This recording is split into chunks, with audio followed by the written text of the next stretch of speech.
I don't know what to do with that. Amen, Madale. Right, so we're carrying on with Sabbath versus Sunday.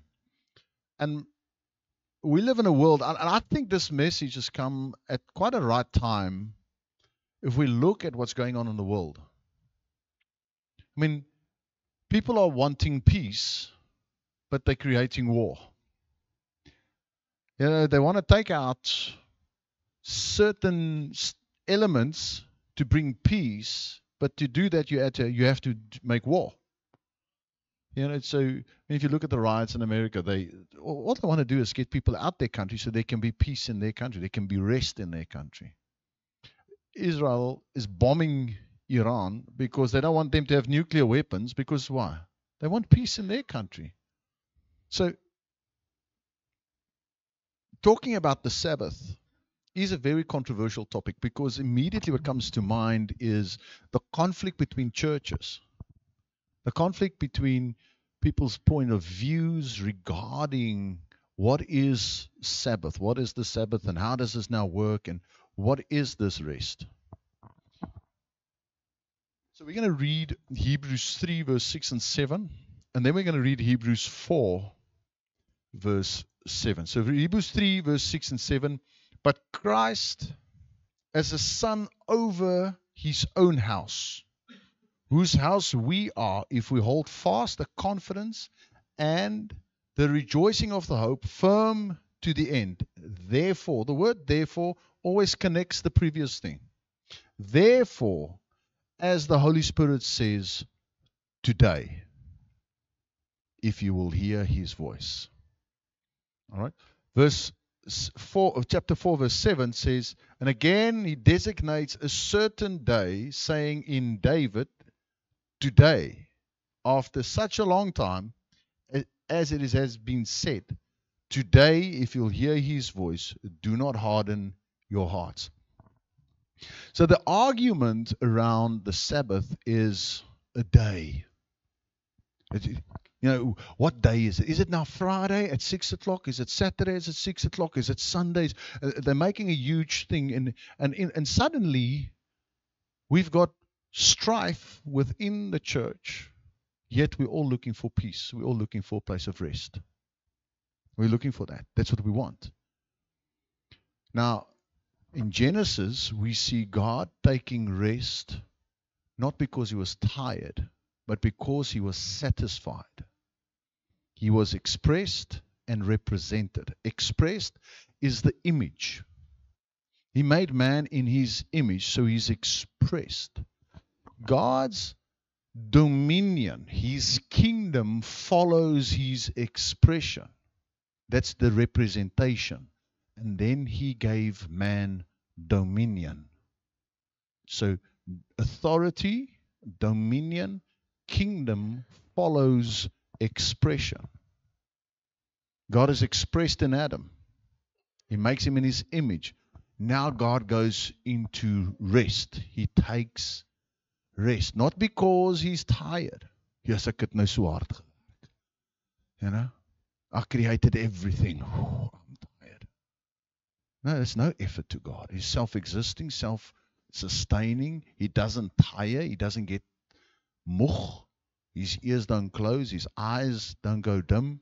He's not too tired to hear your prayer 2 o'clock, 1 o'clock in the morning. He's there. He's present. If God grew tired, then some other time we can't pray. Okay, so we're not going to pray between 2 and 3 in the morning because the Lord must sleep. I mean, it doesn't work that way. It's silly to think that God became tired, therefore he had a rest. God rested because he was satisfied. Now, obviously, and we spoke a little bit about this, that satisfaction went away when Adam fell. When the image of God got damaged in man, because he's no longer looking like you and I don't no longer unsaved. We're not that. We're not expressing God. We're expressing a fallen world. We're expressing sin. So God started working from then. So that's when we get Jesus in John 5. Where he says, my Father has been laboring since then. So now they're getting mad at him. They want to kill him. Remember we spoke about this now last week. So you can't be at rest if you're the guardian of the Sabbath and want to kill people. You know, let's just be honest. You're not at rest. You know, all the married people know exactly what I'm talking about. No, you're not at rest when you want to kill your spouse. And I know we've all been there. No? We haven't thought of divorce yet, but we have thought of, I don't know, drowning said partner or hitting them with a car. No, not Rustin. Every man, just shake your head. No, it wasn't me. Every man. It's Father's Day. You'll get away with it.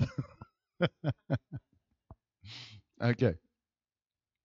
But in this verse 3, chapter 3, verse 6, but Christ as a son over his own house. Okay, so number one, church is a representation of a new man. Jesus is the head of that man. The church is the body of that man. So if we look at Ephesians, it's in Ephesians. I know it's in Ephesians. If you can go to Ephesians for me, believe. That one there. And having abolished in his flesh the enemy, even the law of the commandments contained in the ordinance, to make himself of the two a new man.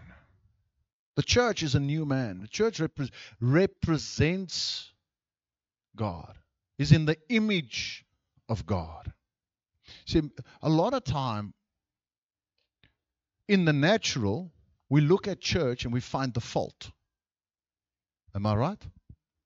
That church this and that church that and that church that. And it's actually, it's very narrow and very shallow to do that, because the church consists, or Jesus is made up of the Son of Man and the Son of God. So he's got a humanity to it. Church has got a humanity to it. We're just normal people, all of us. All of us, yeah, normal people. When we wake up in the morning, all of us, our breath smells like vanilla. Okay? No.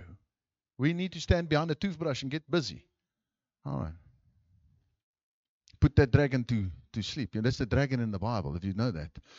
And they slayed the dragon.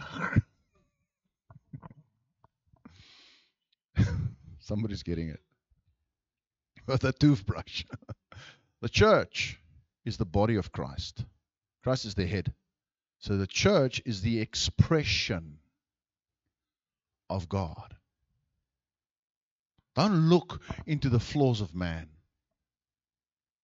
because the pastor, the elders, the ministry team, the guy in the pew, the children's church study, the custodian, the gardener, everybody just human. They've got human flaws. They're going to make mistakes. If you look at that, it's a very shallow way and a very disrespectful way to look at God. You see, no man, all the men, you talk bad about his wife and see what happens. You criticize his wife. You belittle his wife. See what happens. That's it. No. Fivefold ministry comes into play. All right? Sir, if you're not willing to defend your missus, you need to come to What is a Man. Okay?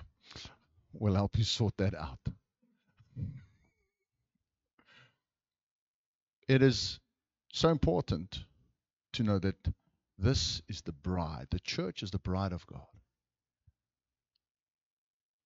Don't go there. Just don't go to a place where you criticize his bride. It's not a good place to go. You're looking with the wrong eyes. And I'll show you scripture at the end of this message. I'll show you scripture that there are people enticing people to do that. And it's written from then. Paul wrote it down. So it's not a new thing.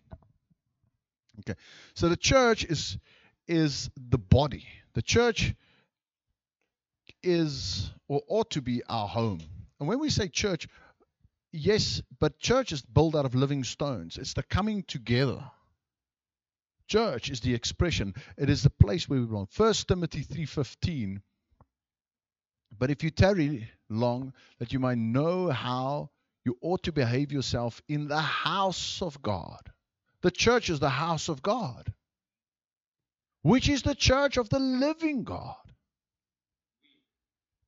The church, we, the house of God, us, the church is where God is expressed.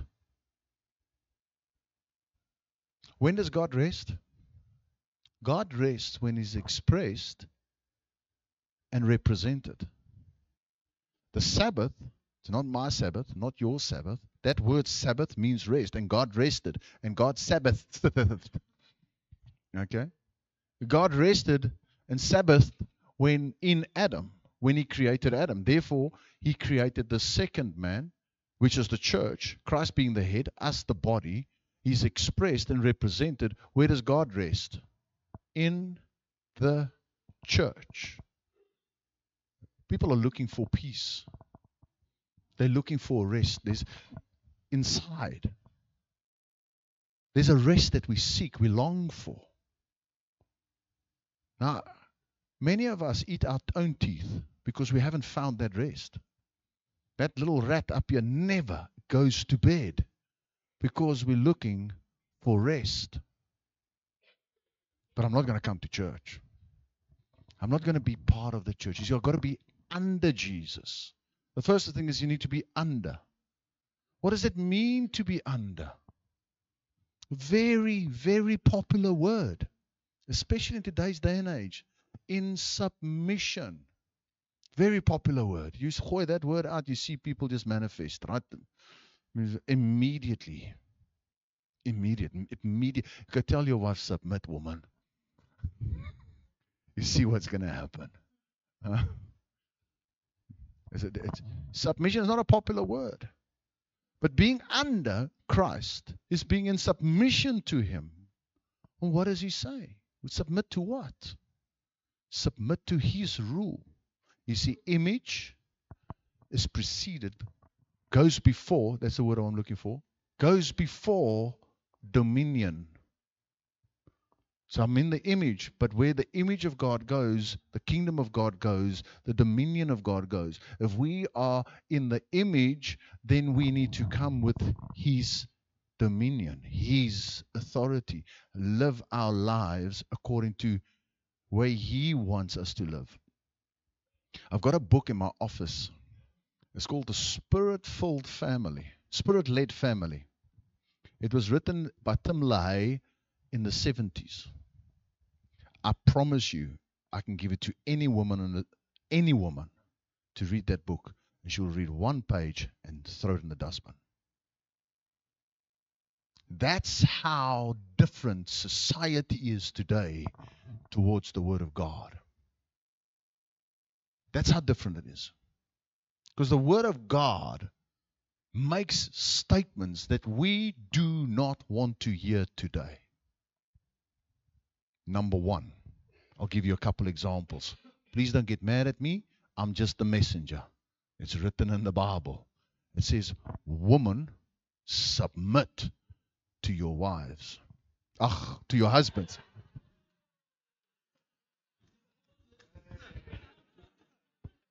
No, it doesn't say that. Everybody's here. Everybody's awake. Dankie, Jesus.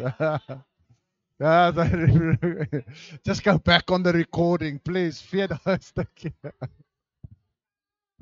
Oh. I take it I'm red, eh?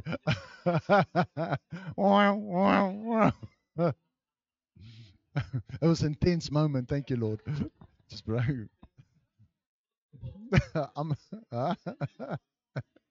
At least the people are listening. Thank you very much. It says, women, submit to your husbands. Yeah, that's a big ask. In today's society, women don't want to hear that. They don't want to say, no. We're in competition with our husbands. We'll see who earns the most money, who's got the most influence, and who is playing the guitar in this house. Then, on the other hand, it says, husbands, sacrifice your life. Lay your dreams, your ambition, and your time down for your wife. Do that. Not popular. No, it's my life. I'm going to go fishing when I want to go fish. I want to go play golf when I want to go play golf. You know what? Nappies is not my job. It's the woman's job. You get people, they talk like that. I never wanted those children. Those are your children. You look after them. Oh, another popular one. It's the Word of God says this. Children, honor your parents. Obey your parents. Well, my dad knows nothing. He's born in 1900s. That's my son's version. You're a relic. You're born in the 1900s. Just like it's 1901, you know. You're born in the 1900s. What do you know? No. Honor. Yeah, well, you don't know my parents. You don't know my dad. He was a piece of work. How do I honor him? Well, you honor him for the position. You honor him as the instrument God chose to bring you into this world. You see, unless we under Christ, we can't be in Christ. We can't carry his authority. Now we're the expression, but we're not the representation. The world is looking for rest. Where does God rest? Where he's expressed and represented. People don't come to church. Why? They think they're going to find rest in a different place. They're going to find the church is God's representation and image. So it's in the church that God rests. What did Adam do on the Sabbath? Adam was created day 6, day 7, God rests. What's Adam doing? He's entering the rest.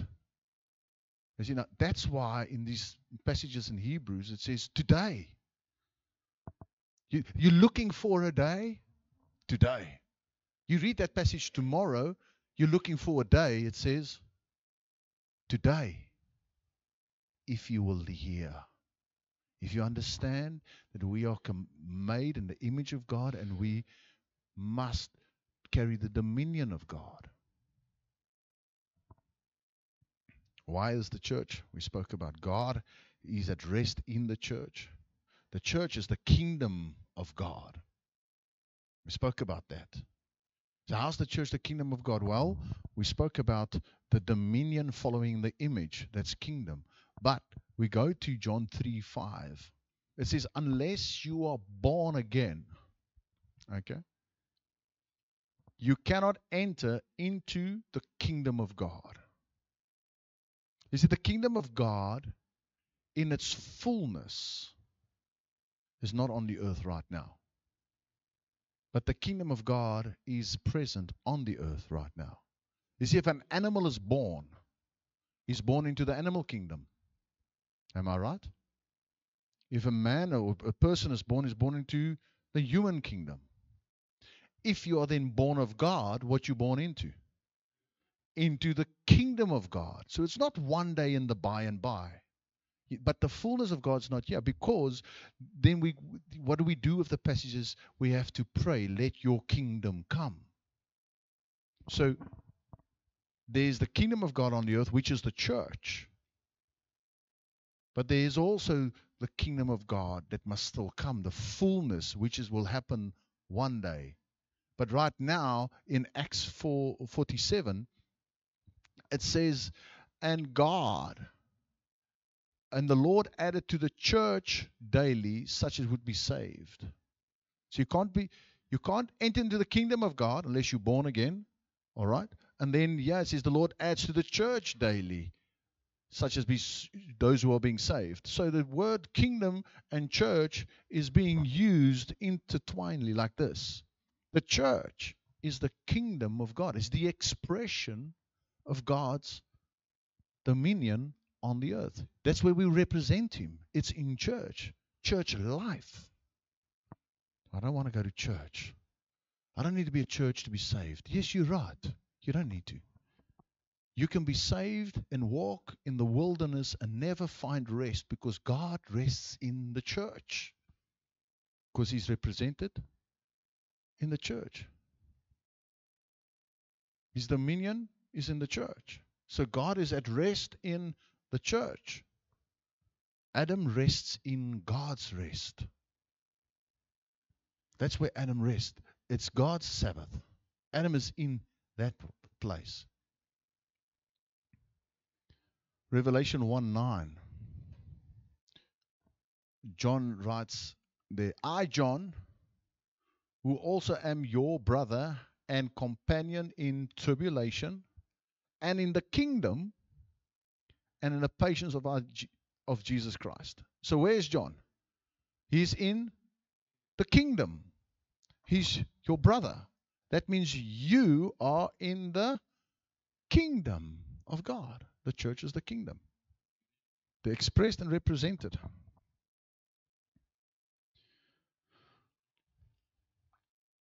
The church is God's image. The church is God's kingdom, and it's the place of rest for God. The house of God remains the Sabbath. We need to be under. Then when you're under and in, you need to take care of. We need to take care of the church. So that starts off with taking care of people. That's where it starts off. That taking care of people starts in your own home. That's where it starts first and foremost. You and I, to be at rest, we need to take care of our own home. So you can look at that as being a good husband, a good wife, good parents, providing a house, yes, but there's more. There's a deeper sense to that. Is imparting your faith to your children. So what we do in our house, Monday nights, I want to encourage you, choose a night where you do something with your family. 7 o'clock, we play a couple of worship songs, we read the Bible, we unpack it, we pray. Monday night's the highlight of my week. It is genuine highlight. Sometimes it feels just normal. Other times it's warm and hot. Sometimes some are quiet. Other times I talk a lot. That rhymes, eh? Did you get that? Okay. You missed it. I got it. I was like, wow. It's taking care of the church, meaning starting at your house, starting at your family, then your neighbor. But it also means taking care of the house of God. How do I take care of the house of God? I take care of the house of God by coming to the house of God. I'm involved in the house of God. First level of involvement is actually coming to church and not undermining the gathering of the saints. I'm taking care. Why? Because there's a broad public out there looking for rest, and they can't find it. They go through bottle and line seeking rest, and they can't find it because man is at rest in God's rest. God is at rest where He's represented and expressed in church. So when we come together, suddenly our coming together is far more than just we're going to church on Sunday morning. We become the gate of heaven. We become the place where we can tell people, I have got rest. I am at rest in my Father's presence. I am at rest in my Father's house. Another way of taking care is being involved, volunteering somewhere. If it's your house, if the Father's house is your house, you look after it. I don't know about you parents. I get annoyed if I walk past my son's bedroom and his bed's not made because he's not taking care of it. He's at home. He's at rest. Make your bed. Take care of what we have. Put your talents on display. Maybe you're good at organizing people. Like Sari. I'm so grateful that Sari. I'm really not good at organizing stuff. I'm good at getting ideas, but I'm not good at organizing. I'm also not good at following through with stuff. I need people to follow through with stuff. So I challenge myself constantly to follow through, make sure that I dot the T's and, you see, I did it again. Cross the T's and dot the I's. Do you understand that? The body needs that. Leslie, man, she can bake. Ne? She comes for sure. She's taking care of the house of God. And then you get senders and goers. Some people can go, others can send. So we need to go with a bus, to pick up some children. So I can maybe get Rustin to drive that bus on a good day, because he's got a code 14 license. But we need senders, people with the resources to send, so we can get the bus, so somebody can go. Taking care of the house of the Lord. When we are at rest, when we're under Jesus, this is the place to be. You see, our crossing over needs to happen this morning, because this is a part of our crossing over series, and I'm landing this plane. I know we only started at 1:45 to with the message, so I'm going to land this. Matthew 11:28. Come to me, all who are burdened, I will give you rest. All right.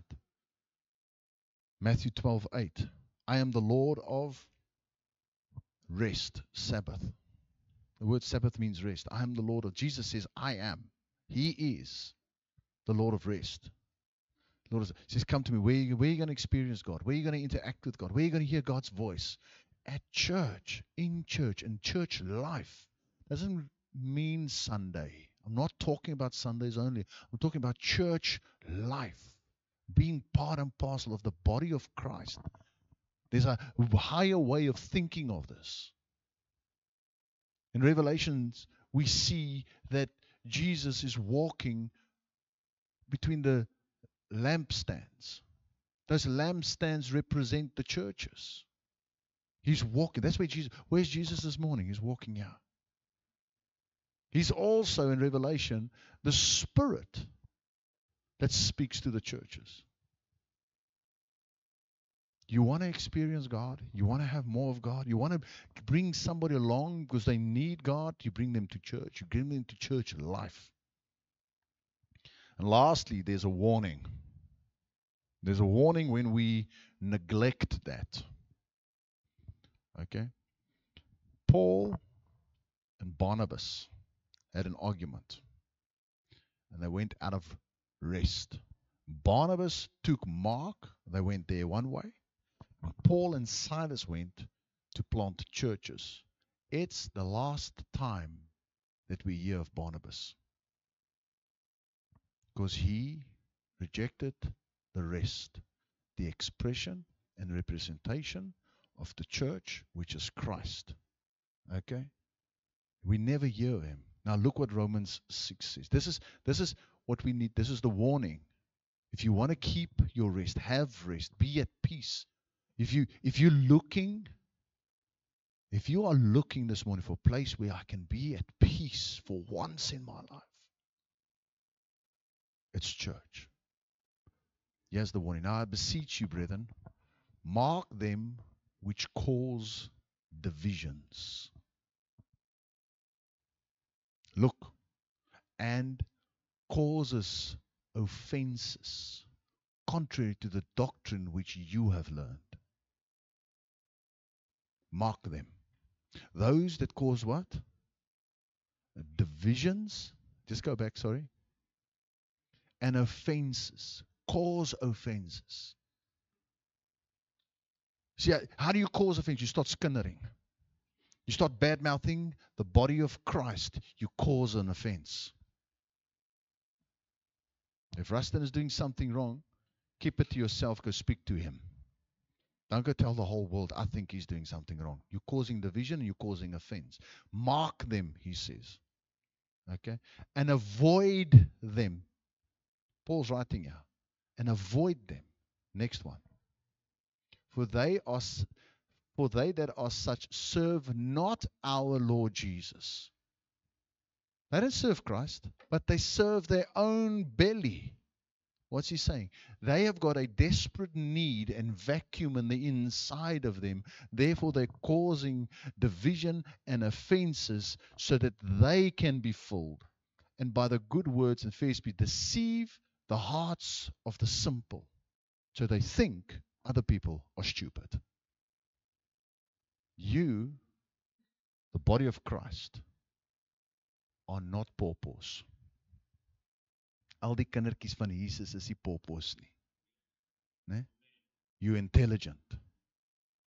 It's an insult of your character and who you are when somebody thinks they can pollute you against the body of Christ, against the peace of God. Don't forsake that rest. See it for what it is and avoid them. That's what Paul writes.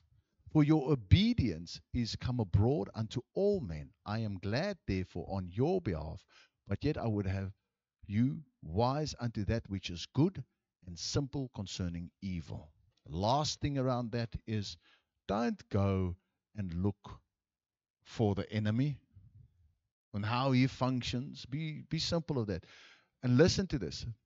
Paul finishes it off. And he says, the God of rest, the God of peace shall bruise Satan under your feet. See, he is the God of peace. He's the God of rest. He's the God of the Sabbath. He's expressed and represented within the church. That's you and I when we come together. Can you guys see how that takes the argument completely away about a day? Who's right, who's wrong? It says, no. You know what? You want to go to church on a Friday or on a Saturday? Go. Just go because you're representing Christ. Be at peace. Jesus is amongst you. We're not going to fight with you. We're from the same ilk. You just choose to do it on a Saturday. Knock yourself out. But the word says, today. Today. Tomorrow morning it says, today. And Thursday it will say, today. If you would come together. If you represent. I keep on forgetting that second word. Express and represent. If you keep on doing that, God rests there. And that's where man is at rest. Let's close our eyes and we pray together. Father, we thank you this morning as we delve into your rest. Lord, it's good to teach about that. It's good to speak about that. But this morning, I want to pray that your rest would come upon people. A rest, a peace that surpasses understanding. Lord, I know that there are people that need to taste of your rest. Just your quietness in the inside of them, in their spirit man, in their heart of hearts. Holy Spirit, thank you that you are now ministering to them. Jesus, that you are the Spirit walking in this church, speaking to us. Receive it. Lord, and as we said, I bless your children. I bless them with the peace of God. I bless them with the rest of God. That today they will experience rest. That tomorrow they will experience rest. That they would walk in representation and dominion this week, knowing that they are made in your image and you have redeemed them, cleansed them, and they're part of the body of Christ. In Jesus' mighty name. Amen. Amen. Let's go have some coffee and cookies. Please don't leave. Leslie baked some very